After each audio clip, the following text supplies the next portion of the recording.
ఆ దూరంలో చూస్తున్నది తెలుగంగ కు సంబంధించిన రెగ్యులేటర్, తెలుగంగకు సంబంధించే లింక్ రెగ్యులేటర్. ఇక్కడ పైన రాతి కటకం కనబడుతుంది, ఎస్కేప్ కెనాల్ సంబంధించిన రెగ్యులేటర్.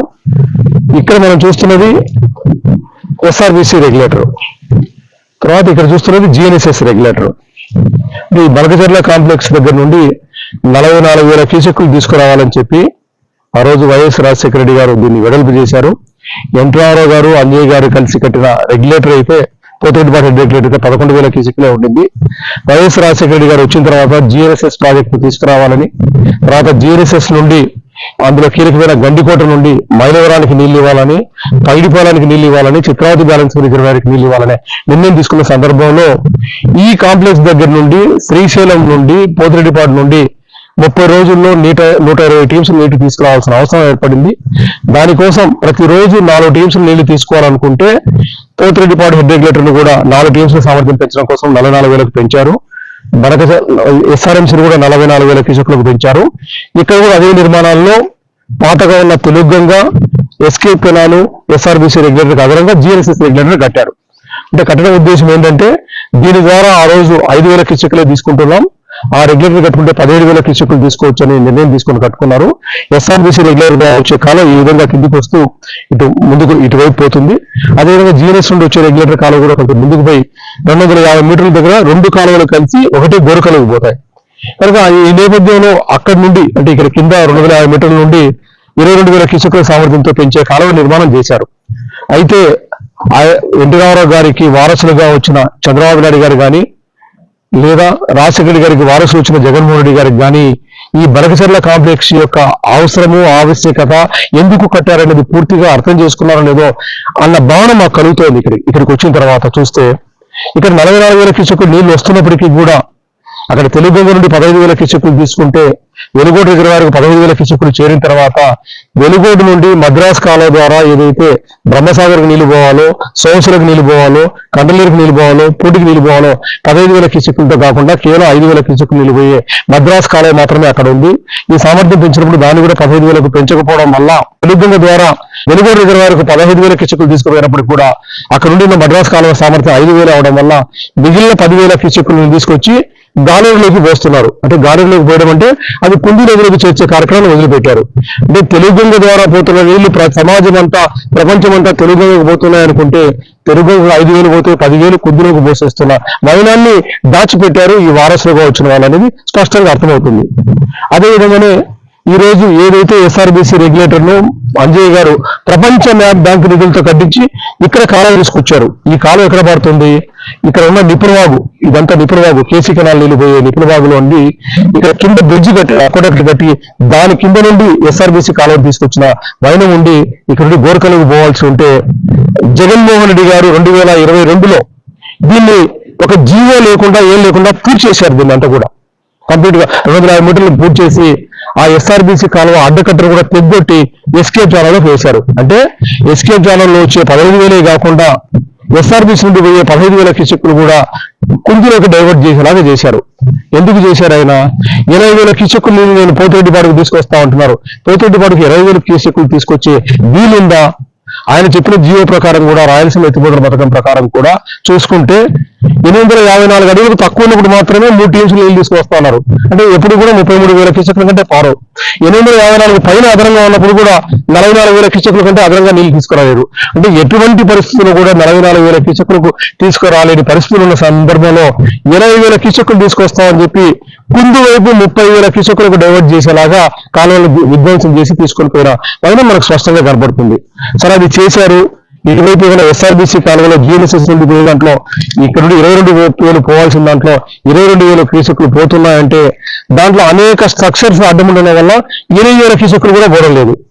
మరి జగన్మోహన్ రెడ్డి గారికి ప్రేమ ఉంటే, ఈ ప్రాంతం మీద ప్రేమ ఉంటే మీరు 8,000 క్యూసెక్కులకు దాన్ని 22,000 క్యూసెక్లు చేసేలాగా ముందు ఆ కార్యక్రమం చేపట్టాలి. దాన్ని అడ్డంకులు తొలగించాలి.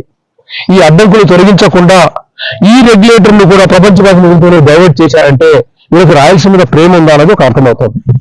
కనుక ఈ నేపథ్యంలో ఇక్కడ మనం అంతా చూసుకుంటే, కాంప్లెక్స్ అంతా చూసుకుంటే తెలుగు రెగ్యులేటర్ ద్వారా తీసుకుపోయే 15,000 క్యూసెక్కులు వెలుగోడు రిజర్వాయర్ ఒక 12 రోజులు నిండిపోతుంది అనుకుంటే 13వ రోజు నుండి మనం తీసుకున్న నీళ్ళలో తెలుగుగా ఉపయోగపడేది 5,000 క్యూసెక్కులే, మిగిలిన 10,000 క్యూసెక్కులు గాలేరులోకి పోసేస్తున్నాం. మరి ఇక్కడ నుండి తీసుకొచ్చిన నీళ్ళలో ఈ రెగ్యులేటర్ ఆ రెగ్యులేటర్ కలిపి 30,000 క్యూసెక్కులు కుందులోకి పోస్తున్నాం. 8,000 క్యూసెక్కులు మాత్రమే ఎస్ఆర్బీసీలోకి తీసుకుంటున్నాం. అంటే ఈ ప్రాజెక్టులు కట్టింది ఎస్ఆర్బీసీకి నీళ్లు ఇవ్వడానిక, తెలుగుకు నీళ్లు ఇవ్వడానిక, కుందులోకి నీళ్లు పోవడానిక అనేది మనం అర్థం చేసుకోవాలి. ఇది చేయకుండా ఉన్న సందర్భంలో వైసీపీ పార్టీ వాళ్ళు మా నాయకుడు రాయలసీమ ఎత్తిపోతల పథకం కడుతుంటే చంద్రబాబు నాయుడు అడ్డుపడుతున్నాడని చెప్పి పెద్ద ఎత్తున ఉద్యమానికి సిద్ధమవుతున్న నేపథ్యం ఒకవైపు కనపడుతూ ఉంటే, చంద్రబాబు నాయుడు గారు ఇవన్నీ ఏమీ పట్టించుకోకుండా పూర్ణ స్కీమ్ ద్వారా ఉత్తరాంధ్రలో నీళ్లు ఇస్తాం, లేదా 100 నివాకు ఏ విధంగా అయితే కుప్పానికి నీరు చేర్చామో అదే విధంగా వెలుగొండకు నీరు చేస్తాం, ఉత్తరాంధ్రకు నీరు చేస్తామని చెప్తున్నారు. ఉత్తరాంధ్ర మిత్రులు, వెలుగొండ మిత్రులు అంతా కూడా ఒక్కసారి వచ్చి 100 నివాను చూడాలని కోరుకుంటున్నా. 100 నివాలో కుప్పానికి నీళ్లు చేరుతున్నాయి, కానీ 0 నుండి 600 కిలోమీటర్లకు ఉన్న ప్రాంతంలో ఏ రైతాంగానికి కూడా నీళ్లు చేరని వైనం కనపడుతుంది. అంటే చంద్రబాబు నాయుడు గారు అబద్ధాలు చెప్పడంలో వాస్తవాలు చెప్తున్నారు. కుప్పానికి నీళ్లు ఇస్తానంటున్నారు, కానీ మధ్యలో నీళ్లు ఇచ్చానా లేదా అనేది ఆయన చెప్పలేదు. అదేవిధంగా వెలుగొండ వరకు కూడా నీళ్ల వాసన చూపించి ఇస్తానని చెప్తాడేమో. మరి ఆ అంశం మీద నిలదీయాల్సింది వెలుగొండ ప్రాంతం రైతాంగమే కాదు, అందరం కలిసి సమిష్టిగా దాన్ని నిలదీయాల్సిన అవసరం ఉంది. అదేవిధంగా ఉత్తరాంధ్రలో కూడా మీరు మోసం చేసేది కాదు, దాంట్లో ఎలా పూర్తి చేస్తారు, ఏం చేస్తారు అనే స్పష్టమైన విధానం ప్రకటించాలంటే అఖిలపక్ష సమావేశాన్ని ఏర్పాటు చేయండి. ఏం జరిగిందో చర్చించుకుందాం. మీ తాబేదారులుగా మీరు ఎన్నుకున్న నీటి సంఘం నాయకులు కాదు అక్కడ పిలుచుకొని మీటింగ్ పెట్టాల్సింది. డూడు బస్వన్నలాగా తల ఉపయోగాలను కాదు, ప్రజా సంఘాలు పిలవండి, లేదా అఖిలపక్షాలు పిలవండి, ఏం జరుగుతుందో చర్చించుకుందాం. ఇక్కడ మీరు 44,000 క్యూసెక్కులకు నీళ్లను పారించకుండా ఈ ప్రాజెక్టులు అడ్డదిడ్డంగా వదిలేసి మీరు డబ్బు సంపాదించుకోవడం కోసం కుందులను వెలుపు చేసే కార్యక్రమం చేసుకోబోతుంటే జగన్ రెడ్డి గారు చేసుకోబోతున్న వైనాన్ని ఆ రోజు తెలుగుదేశానికి అనుకూలంగా పత్రికలంతా విమర్శించాయి.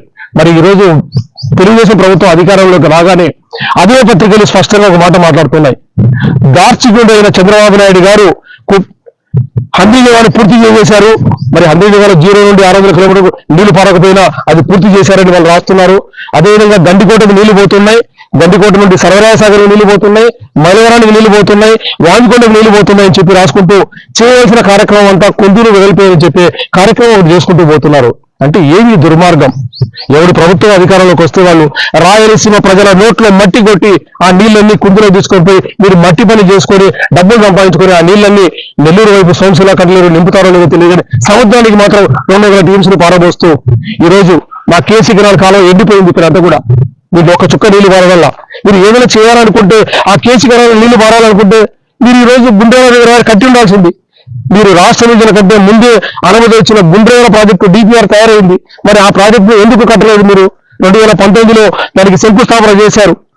ఈ రోజు పాలమూరు రంగారెడ్డి కంటే ముందు DPR అనుమతి వచ్చింది, ఆ ప్రాజెక్టు గురించి ఎందుకు చేయరు?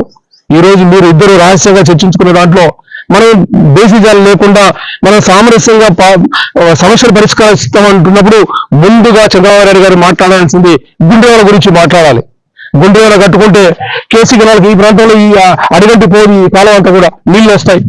అదేవిధంగా LLC ప్రాంతంలో అత్యంత వెనకబడిన కర్నూలు ప్రాంతంలో వెనకబడి ఇబ్బంది రాకుండా ఉంటుంది. అదేవిధంగా తెలంగాణకు సంబంధించిన RDC కూడా రాకుండా ఉంటుంది. మరి ఈ అంశాలను పక్కన పెట్టి చంద్రబాబు నాయుడు గారు ఏం మాట్లాడుతున్నారు? కింద గోదావరి నుండి నల్లమల సాగర్ తీసుకొస్తే రాయలసీమ సస్యశ్యామలం అంటున్నారు. అంటే మీరు దృష్టి అంతా కూడా డబ్బులు ఎక్కడెక్కడ సంపాదించుకుందాం, నల్లమల సాగర్ వరకు తీసుకొచ్చే ప్రాజెక్టులో మట్టి పని చేసుకుందాం, తవ్వుకుందాం, ఆ నీళ్ళన్నీ వస్తాయి కాబట్టి కుదురు వెలుగు చేస్తామనే కార్యక్రమం చేసుకుంటూ పోతూ డబ్బులు సంపాదించే కార్యక్రమం కాదు. మీరు భగవంతుడు మీకు కొన్ని అవకాశాలు ఇచ్చారు ముఖ్యమంత్రిగా, అది మంచికో చెడ్డకో అవకాశాన్ని సద్వినియోగం చేసుకొని ప్రజలంతా బాగోకుండేలాగా కార్యక్రమాలు చేపట్టాలని చెప్పి మనం కోరుకుంటున్నాం. ఆ దిశగా మీరు మీ నీటి సంఘాల నాయకులతో సమావేశాలు కాదు పెట్టాల్సింది. మీ నీటి సంఘాల నాయకులు ఇరిగేషన్ అడ్వైజరీ బోర్డు మీటింగ్ లో ఏం మాట్లాడారో స్పష్టంగా అర్థమవుతుంది. కేసీ కెనాల్కు నీళ్లు ఇవ్వడం లేదంటే దానికి సంబంధించిన నాయకులు అధినాయకులు మాకు తిరుమలకు దర్శనం కావాలి, లేదా మా టోల్ గేట్లకు పాసులు కావాలి అని అడుగుతున్నారంటే ఈ రైతాంగం ఎన్నుకున్న నాయకుల వాళ్ళు మీరు నియమించిన నాయకులు అనేది స్పష్టంగా సమాధానం చెప్పాల్సిన అవసరం ఉంది. ఇట్లాంటి నాయకులతో సమావేశం పెట్టి మేమే ప్రజల మెప్పుతో ప్రజల సహకారంతో ఎన్నుకున్న నాయకులతో లేదా డిస్ట్రిబ్యూటరీ చైర్మన్లతో మేము నిర్ణయం తీసుకొని చేశామని చెప్పి ప్రచారం చేసుకునే కార్యక్రమాలను ఫుల్ స్టాప్ పెట్టండి. ప్రజా సంఘాలు పిలవండి, రాజకీయ పార్టీ పిలవండి, అందరం కూడా ప్రజల సంక్షేమం కోసం పనిచేసే వాళ్ళమే, ఎవరూ వ్యతిరేకం కాదు. అందరం పరస్పరం సహకరించుకుందాం. మా ఒపీనియన్ తప్పుంటే ఎక్కడ తప్పు చెప్పండి, మీ ఒపీనియన్ ఎక్కడ తప్పు నేను చెప్పిన చర్చ చేసుకుందాం. చర్చకు ఎందుకు ముందుకు రారు? 2014 ముందున్న ముఖ్యమంత్రులంతా కూడా అనేక రౌండ్ టేబుల్ కాన్ఫరెన్స్ పెట్టి చర్చలు చేసుకున్నారు. మీరు ఎందుకు చేసుకోవడం లేదు? ఇప్పుడు వచ్చిన వాళ్ళంతా కూడా ఆ దిశగా అడుగులు వేయండి. కానీ మీరు నువ్వు దొంగ అనుకుంటూ ముఖ్యమంత్రులు, మాజీ ముఖ్యమంత్రులు తిట్టుకోవడం కాదు, ప్రజల సంక్షేమం వైపు చేయండి అని చెప్పడం కోసమే ఈ రోజు మేము ఝాన్సీ గారిని కూడా ఇక్కడికి పిలుచుకొచ్చాం. వారికి కూడా ఈ విషయాలన్నీ వివరించాం, ఏం జరుగుతుందన్నది. మా కాలంలో నీళ్లు కాకుండా, నీళ్లను చేసే కార్యక్రమాలు చేపట్టకుండా మూసివేసే కార్యక్రమాలు, కుంగులు వెలుగు చేసే కార్యక్రమాలు చేపడుతున్నారంటే ఇది దుర్మార్గమైన చర్య అని చెప్పి మేము భావిస్తున్నాం. ఇప్పటికైనా మీరు గ్రహించుకొని మంచి పద్ధతిలో, మంచి ఆలోచనలతో ప్రజలకు బాగు చేసే కార్యక్రమాలు చేపట్టండి. మీరు ఈరోజు ఆర్థికంగా పులి మీద స్వారీ చేసే కార్యక్రమాలు చేస్తున్నారన్న భావన మాకు కలుగుతోంది. ఆ నేపథ్యంలో ఆర్థిక పరిస్థితి గురించి కూడా, రాష్ట్ర ఆర్థిక పరిస్థితి గురించి కూడా చర్చించడానికి కూడా అఖిలపక్షం పెట్టండి. మీరు ఈరోజు ఎన్టీ రామారావు గారు కట్టిన అలగనూరు రిజర్వాయర్ ఆ ప్రాజెక్టు కట్టడానికి 20 సంవత్సరాలు పడితే కూలిపోవడానికి 12 సంవత్సరాలు పట్టింది. కూలిపోయింది కూడా మీ పాలనలో కూలిపోతే ఈ రోజు 2017 నుండి 8 సంవత్సరాలైనా దానికి డబ్బులు ఇవ్వడానికి వెనక ముందు ఆడుతూ మీరు అమరావతిలో 1500 కోట్లతో ఒక విగ్రహం, లేదా నీళ్లు ఎత్తిపోవడానికి 2000 కోట్లు, మల్టీ లెవెల్ ఉన్న హైకోర్టులు కాకుండా పెద్ద పెద్ద కోర్టులు కట్టడానికి మీరు ఇవన్నీ చేస్తున్నారంటే ఎవరి కోసం చేస్తున్నారు, ఏమిటి కోసం చేస్తున్నారు, ప్రజల సంక్షేమం కోసం చేస్తున్నారా? ఇవన్నీ సమాధానం చెప్పాల్సిన అవసరం ఉంది. దానికోసం మనం చర్చించుకుందాం. సంపద అనేది సృష్టించేది కింది నుండి సంపద సృష్టి కావాలి. ఈ రోజు మా కేసీ జిల్లా రైతులు ఎండిపోతే సంపద సృష్టి అవుతుందా? ఈ రోజు నంద్యాల షాపులన్నీ వెలవెలబోతున్నాయి. ఈ బాడకు తీసుకునేవాడు కూడా లేని పరిస్థితులు అవుతున్న నేపథ్యంలో మీరు అమరావతిలో సంపద సృష్టించి ఒక 50 ఏళ్ళ తర్వాత చేస్తే వీళ్ళంతా బతుకుతారా? ఒక్కసారి ఆలోచన చేయండి అని చెప్పి, విజ్ఞతతో ఆలోచించని చెప్పి ముఖ్యమంత్రి గారు విజ్ఞప్తి చేస్తున్నాం. అదేవిధంగా ప్రతిపక్ష నేత కూడా మీరు మొండిగా ఎత్తిపోతల పథకం వల్ల లాభం అని చెప్పి కార్యక్రమాలు పక్కన పెట్టి ఏం జరుగుతుందో వాస్తవ పరిస్థితి తెలుసుకోవడం కోసం మీరు కూడా మనకు చర్యకు రావాలి. ఏం జరిగిందో మీకు తెలిసి చేశారో తెలియక చేశారో, ఈ కాలంలో ఎందుకు మూశారో మీరు కూడా సమాధానం చెప్పాలని చెప్పి మిమ్మల్ని కోరుకుంటున్నాం.